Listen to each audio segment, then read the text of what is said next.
Halo teman-teman, balik lagi di Mas Aryo Channel, terus belajar terus tumbuh.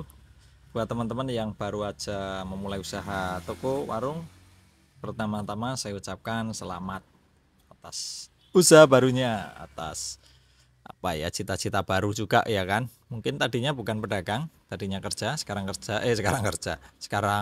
buka usaha sendiri kan satu langkah yang berbeda, yang berani diambil ini satu keberanian loh teman-teman.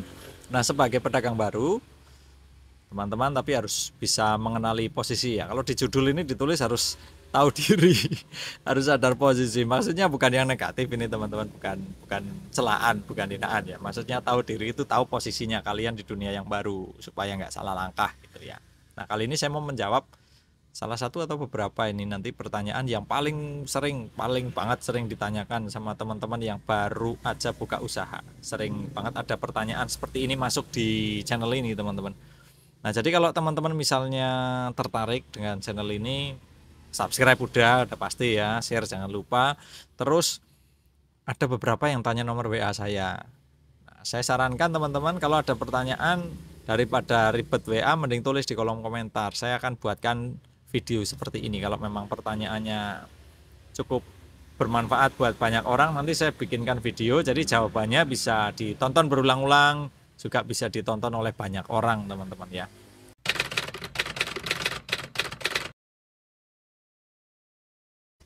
Kalau namanya awal usaha memang masih sepi teman-teman, itu lumrah, itu normal gitu, karena memang toko masih baru itu kan belum banyak yang tahu, belum banyak yang kenal, belum tahu lokasinya, belum tahu tentang keberadaan toko kita, informasinya masih minim ya karena masih awal-awal. Terus yang sudah tahu kalau toko kita udah buka, mereka belum tahu kita jualan apa aja nih di dalam gitu kan.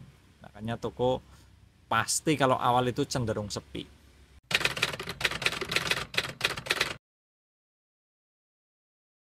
Ada yang dangdutan dong teman-teman, pasti rame. Cuman maksudnya bukan rame yang seperti itu ya, maksudnya rame jualannya gitu ya. Nah, untuk teman-teman yang baru mulai buka usaha, sekali lagi ya saya sarankan sebenarnya kalau di awal-awal itu yang dibayangin itu jangan setelah buka usaha langsung ramai atau laris, kecuali kalau teman-teman memang modalnya cukup banyak, agak melimpah nih modalnya, kalian bisa buka kayak launching atau apa opening gitu ya, grand opening, nanti terus ada diskon besar-besaran, mungkin 1 bulan penuh ada diskon, ada apa, itu menarik banget banyak orang dan bikin informasi lebih cepat menyebar. Tapi kalau memang modalnya minim kayak saya waktu buka usaha juga minim, bayarnya itu harus dengan sabar, sebagai ganti uang itu harus dengan sabar. Kalau nggak punya uang yang banyak, kita harus punya sabar yang banyak gitu ya. Kalaupun kita punya modal kemudian buka grand opening gitu ya, diskon-diskon, nanti setelah diskonnya selesai juga nggak ada jaminan mereka akan tetap balik ke toko kita teman-teman. Intinya semuanya proses lah, ada proses gitu ya.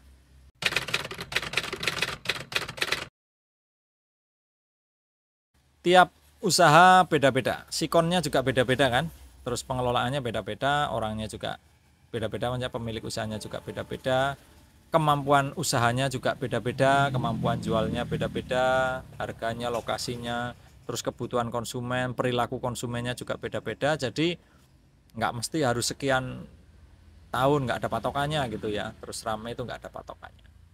Kalau saya sendiri teman-teman, hampir 2 tahun usaha ini jalan, baru mulai lumayan, baru baru lumayan, belum ramai banget, itu udah 2 tahun. Nunggunya cukup lama teman-teman ya, awal-awal ya ngantuk-ngantuk aja teman-teman, tapi kan di sela-sela jualan masih sepi, kita jadi punya banyak waktu ya untuk memikirkan langkah-langkah ke depan. Nah, itu yang penting teman-teman, jangan ketika sepi sedih ngeluh gitu ya, tapi dipakai waktu yang luang itu karena belum banyak pelanggan untuk menyesuaikan diri dengan lingkungan tadi itu, tahu diri gitu ya. Kebutuhan konsumen di sekitar apa, terus kebiasaan di sekitar bagaimana, kita pokoknya pelajari. Soal harga juga bagaimana, dipelajari gitu ya. Kalau saya dulu karena memang modalnya kecil itu tadi teman-teman, jadi ya merangkak pelan-pelan, nggak langsung besar. Nah, kemudian saya itu di awal ambil laba itu sangat sedikit sedikit banget, karena memang fokusnya bukan cari duit dulu waktu awal ya, karena fokusnya itu cari pembeli dulu. Jadi kalau teman-teman baru beberapa bulan atau bahkan beberapa minggu kok tokonya ditungguin, warungnya ditungguin, masih sepi-sepi aja, ya itu masih wajar teman-teman, masih dalam batas wajar.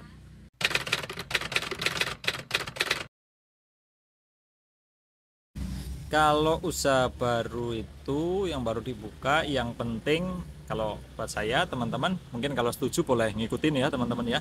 Kalau saya itu yang penting progresnya kelihatan dulu.